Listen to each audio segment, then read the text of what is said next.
So would you be able to just give a bit of a background to you and your role in Pure? So I'm the National Health and Wellbeing Service Lead. I have gone into that role in the last sort of 18 months, and I've sort of slowly transitioned away from what was more of a regional lead role, looking after our MSK services, so FCP and our MSK clinic. So I've sort of moved in the last 18 months into developing our health and wellbeing services. So that is a growing team of health and wellbeing coaches and more recently social prescribers. How did you jump from, I suppose, MSK and physio to health and wellbeing and social prescribing? Okay, so I've always had an interest in chronic pain, and I previously worked as a chronic pain specialist. I've been in the primary care world really as an FCP for the last 6 years or so. I started with sort of early pilots in 2017, and then moved across into Pure in 2020.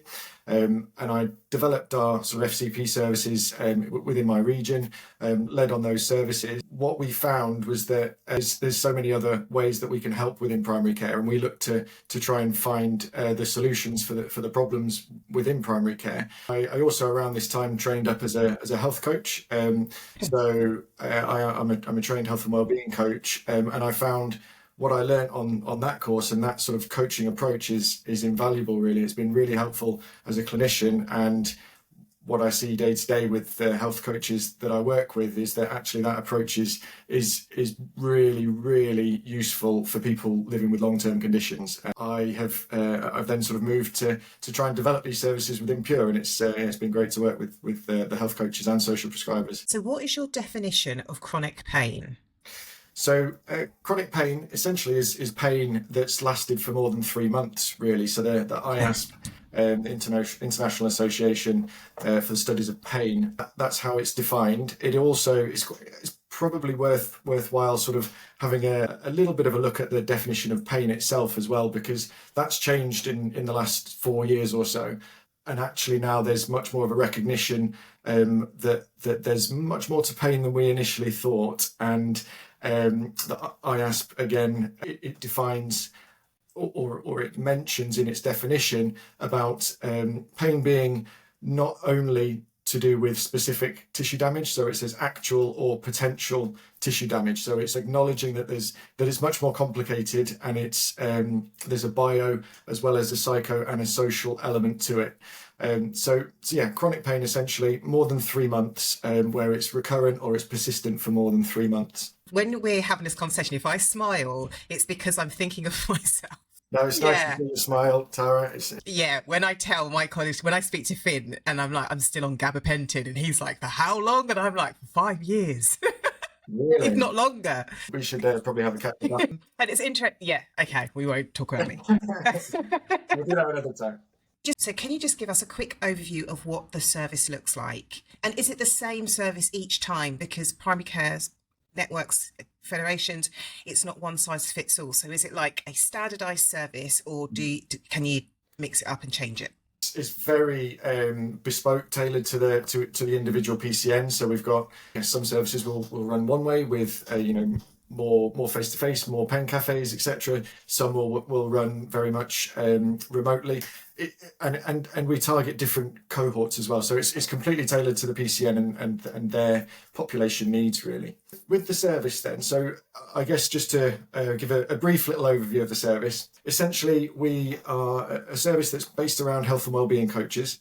So we have a team of pain specialist health and wellbeing coaches. So they're accredited to the PCI-accredited course, which is the requirement for NHS health and wellbeing coaches. They then do extra training with specific chronic pain training. So we make sure that they really understand chronic pain and how to have those very difficult conversations. A lot of them have had chronic pain as well, or have experience with it, or have family members as well. So they really understand chronic pain. The main clinicians are doing one-to-one health coaching, but very focused on chronic pain and understanding chronic pain. that team is then supported by experienced supervisors, myself, other clinicians that can offer that clinical support. And we also work very closely with Peak Health Coaching, who provide sort of ongoing training, supervision, and CPD, which is brilliant, and also the UK IHCA, so the governing body for health coaching. So I sit on a steering group with Ollie Hart at Peak Health Coaching and some of the other leading sort of members within that space, and we're just trying to make sure that we're keeping our sort of governance, our supervision, and our standards as high as possible, because it's quite a fairly new role within the NHS. So we're trying to develop it and make sure that it sort of develops as it should. So in terms of the service, patients can be referred from any clinician within primary care. So it's direct into a health and wellbeing coach. So that is usually within a day or two. They can book directly onto the system. So there's no lengthy referral that's required or anything. The beauty of it is that it sits within primary care. And one of the key issues that we've had and that we have all over the country is that the waiting times to see a specialist when you have chronic pain can be up to 2 years to get into secondary care. And then often when you're in secondary care, you may be only in that pain management service for 6 to 8 weeks. Now, we know chronic pain is a long-term condition that people are going to be living with for the rest of their lives, and it's how do they manage it, and can they recover in some way? And what we try and do is support them in primary care. So we're there constantly. We're there as a support for the rest of their lives if needed. But generally, people will be referred into the system or booked into the coach. The coach will then have an in-depth assessment with them, and they'll look really at what matters to the person. So it's not a one-size-fits-all service where they'll all get the same teaching or they'll all get the same education. It's very personalised to each patient, and after that initial assessment, we'll start to figure out what the values are of that patient, what they really want to work towards, and what's meaningful to them. We'll then identify if there's any sort of barriers to improving, and if we need to sort of delve into understanding recent pain science, for example, a little bit more, then we will do that. And we've built it around sort of 3 sets of resources really. So the first set of resources is all around understanding pain, and there's been loads of advances in pain science over the last 10 years really, but it's probably not as well known as it should be at this stage. So there's lots of sort of fear avoidance with chronic pain. There's lots of misunderstanding and myths around why we're experiencing chronic pain. So we try and get them to really understand and be empowered to understand what chronic pain is. There's a lot that you can do when you have pain or chronic pain that's not just you need to go for someone to fix you. You don't just need to have, it's not just all about having a magic operation or a medication that fixes you. There's loads that we can do ourselves. So we're really trying to empower them to be able to take charge of their health. The second sort of section of resources is all around setting those meaningful goals. So we try and get them to reflect on what's meaningful to them, what they've enjoyed in the past, what they'd like to get back to, and really starting to set those personalised goals and create a personalised care plan. And then the third sort of section of resources is all around those management strategies that we know are really effective based on the evidence and recent advances in pain science. So that's delving into things like exercise, like sleep, making sure that our sleep habits are as good as they possibly can be, because that has a huge impact on pain. Diet, we know diet has a huge impact on pain now, and again that's becoming more and more understood over the last few years. Actually, this is quite sort of almost hot off the press with the amount of impact that dietary changes can have on chronic pain, and having an anti-inflammatory diet compared to a pro-inflammatory diet. So essentially it's that lifestyle that we're looking at sort of making good positive changes to. There's lots of other things like getting them out into nature, getting them into social groups and improving their social connection, because again, people with chronic pain are often very isolated, and that can have a huge impact on their mental health as well as on their pain. So it's tying everything together and trying to get them to work with you. We sort of guide them along their journey, but ultimately it's for them to be making positive changes, and our coaching sort of style is all around that positive behaviour change techniques. So for the networks and people watching and reading this, and if they are already health coaches, will they be listening to this and think, well, that's what I do? So there will be some health coaches that do something similar and work with people with chronic pain, and they may well use a different framework, maybe like 10 footsteps or something like that. Okay. Ours is sort of combined everything together, and it's our pathway and resources that we use. But obviously we signpost to various other resources, and it's all about sort of sparking that curiosity and empowering people to try and make those changes. I think the key difference really is that most health and wellbeing coaches that I've come across, chronic pain isn't their sort of speciality. They don't really understand chronic pain as well as maybe they would if they had extra training in chronic pain, because it's complex, and having that understanding is really important. And health and wellbeing coaches generally, where I've seen them working, will have more of a caseload of diabetes or sort of weight management most often. So it's ours is more specific and specialised to that chronic pain caseload. But now we are also working with those other cohorts. But again, we try and have it very specialised, so it's not just a health and wellbeing coach that's very broad.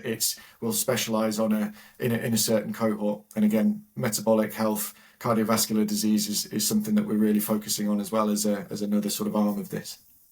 Okay, would you pick up a patient that doesn't, somebody potentially like me, that is not a frequent flyer, but just puts in their prescription for gabapentin and naproxen and just gets prescribed it all the time? Yeah, so this is really interesting, and obviously we do take referrals from primary care. I did mention actually we do a lot of work proactively as well. So we do proactive searches, and that might be searching for fibromyalgia. It might be searching for the different medications like you mentioned, gabapentin. But we've had real success actually targeting those medications, like you say, even high dose cocodamol that's on repeat prescription. We've had great success in some of the PCNs where we've searched for people that are on high dose cocodamol, and then we've gone out, we've proactively contacted them, invited them onto the pathway, and they've seen brilliant results. So say, for instance, you've got a patient which continuously is booking GP appointments. What is the conversation between the GP and the patient that makes the patient want to then happy to be referred, and that they are a good candidate to be referred? Because some will just say, no, just give me my prescription, I'm good. Yeah, a lot will. And I think that GP conversation is really, really important. And that's where we again work with Peak Health coaching, where they try to train up GPs on having those conversations, or GPs and pharmacists. And that works really nicely as a sort of partnership that we're working on with Peak Health. But yeah, essentially, I think the GPs and pharmacists will often have that conversation as, is it working? You know, are your medications working? Has your pain changed? And there's going to be very different conversations depending on each person. And it might be that there's a person that's kind of at their end of the tether, and they're looking for any kind of help. It's going to be quite an easy conversation for the GP or pharmacist to have. And they can offer our service and say that actually a lot of our patients are really benefiting from this service. That's, you know, maybe a bit easier. We'll then have patients or people that might put up some barriers, and maybe those ones that are a bit lower in activation, or have tried a lot of other stuff or tried pain management services before and haven't really had much improvement. So those ones may well require a little bit of conversation and persuading, and I think opening their eyes as much as we can to the advances in pain science and the fact that we can have a big impact on their pain. So trying to introduce them to some of the ideas around pain, and also the fact that being on medications for long term is not always beneficial and doesn't always have the desired impact on pain either. And actually we know that if we're on opiates, especially long term, then often it won't actually be having the desired effect. So introducing them to other options of managing and improving their pain, and trying again to ask those questions of, you know, what would you like to improve, or where would you like to go with this? Like, what is there anything that you'd like to be able to do that you're not able to do at the moment? And then introducing them to maybe other ways of trying to get there rather than just relying on medication. Okay. Can you tell us about your pain cafes? Yeah, absolutely. So we're integrating our pain cafes more and more now with our services, which I'm really excited about. I think it adds another dimension really to it, because we've got the one-to-one coaching, where you can really go into a lot of detail, a lot of personalised care. And then with the pain cafes, essentially what we do is we'll come in, we'll set up a social group that might be in a sort of a PCN building. We have done them in sort of voluntary sector buildings. We've got a great one where we're sort of working in collaboration with a cafe, and that cafe is actually run by someone who has had chronic pain and had mental health problems herself, and then has set up this cafe to try and help other people that have sort of gone through things that she's gone through, and we've worked with her to set up a pain element of the social group. So essentially, we will set up a group. It will be run on an agreed time frame, whether that's weekly, 2 weekly, monthly. And it'll be open to anyone that's experiencing chronic pain within the PCN.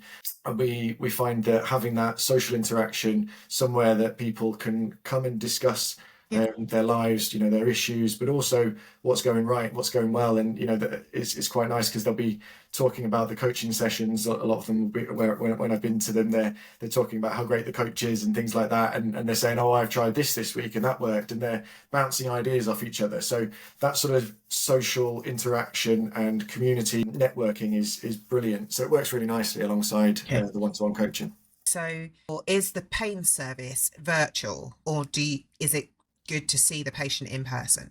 Yeah, so the vast majority of it is virtual, and it's brilliant because obviously we don't have to worry about space, and as you say, it's very, very difficult in primary care to get any room availability. But it's also really, really good because for people with chronic pain, not having to go to an appointment or trek across town to an appointment is really useful for them. And we have really high DNA rates and dropout rates because of this, and that can be up to 40-50% actually, according to the literature. So what we find is that people, when they're in the comfort of their own home, they haven't had to get on a bus, flare up their back pain, going across town, increasing their anxiety and their stress. They're in the comfort of their own home. They don't have to go anywhere. You can do it virtually, either telephone or on a video call.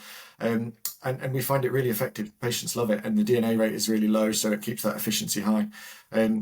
If there is a need for some face-to-face as well, then we integrate that as well. So we've got services that are kind of a hybrid mix where the coach will have some allocated time for face-to-face and some for remote. But we sort of tailor it to the PCN and how they would prefer it to be set up. So with your FCP service, you guys send out a really good report to kind of say like how many people you've seen, what do they come for, and all of that stuff. Do you do the same for this service? Because I think the question is, how will the primary care network know?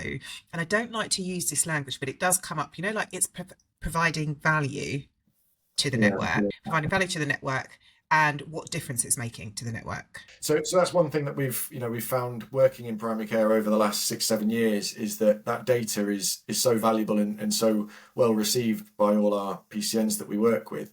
So as soon as we started setting this service up, data was the one thing that we knew that we needed to get right. The main sort of outcome measure that we use is the pain self-efficacy questionnaire, which is a really good validated tool in chronic pain. If you're not aware of it, it's 10 questions or 10 statements really that the patient will score on a scale of 0 to 6, 0 being not very confident at all in doing that, and 6 being really confident and have no problems at all. So it's all of your different activities of daily living, what you're like doing your everyday chores, if you're able to socialise and get out with your friends, if you think that you're able to achieve your goals. So it's a really nice sort of spread of everyday activities and the way that they're thinking. And obviously self-efficacy is really highly related to quality of life.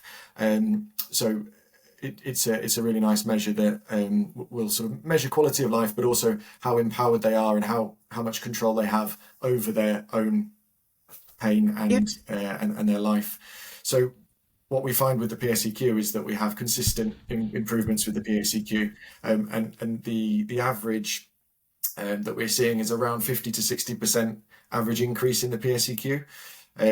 Which when it was studied back in 2022, they showed that a meaningful change for a patient is between 9 and 14%. So this is a huge change, really. 50-60% is massive. The other things that we track, so we track medication reductions and deprescribing, and we've done sort of specific audits around that as well. That again, we see a real reduction in medications, and the specific audit that we did, 93% of the patients that were going through the deprescribing in conjunction with a specialist GP or GP with special interest, 93% had reduced their medications or completely come off their medications. So that was fantastic. The other thing that we track is impact on GP attendance and whether or not they're attending during the pathway, and then longer term outcomes after the pathway as well. So we see around 80 to 90% of patients that come on to the pathway don't visit their GP at all during the pathway, and that's maintained afterwards as well with the longer term data that we're getting now. So we've got a lot of data over the last sort of 18 months to demonstrate the value of this, and all the PCNs that we work with are really valuing it as a service. So it's really nice to see, actually.